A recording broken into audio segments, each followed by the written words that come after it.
আল্লাহ পাকের শুকরিয়া যে যত বেশি আদায় করবে, আল্লাহ পাক বলেছেন লা ইন শাকারতুম লা আযীদান্নাকুম, তোমরা আমার শুকরিয়া আদায় করো, আমি তোমাদের প্রতি আমার নিয়ামতকে বাড়াই দেব। ওয়া লা ইন কাফারতুম ইন্না আযাবি লাশাদীদ, তোমরা যদি আমার অকৃতজ্ঞ হও, জেনে রাখো আমার আযাব বড়ই কঠিন। সবসময় চিন্তা করবো আমাকে আল্লাহ কি দিয়েছেন, এটা চিন্তা করবো না আমাকে আল্লাহ কি দেন নাই। আল্লাহ পাক আমাকে সুস্থ রেখেছেন, নিরাপত্তা দিয়েছেন, আমি খাচ্ছি, পান করছি।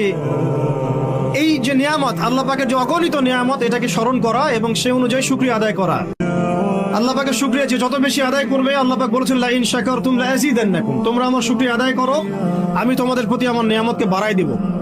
ওয়া লা ইন কাফারতুম ইন্না আযাবি লাশাদীদ, তোমরা যদি আমার অকৃতজ্ঞ হও, জেনে রাখো আমার আযাব বড়ই কঠিন।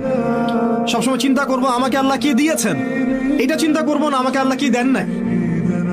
আল্লাহ পাক আমাকে সুস্থ রেখেছেন, নিরাপত্তা দিয়েছেন, আমি খাচ্ছি, পান করছি।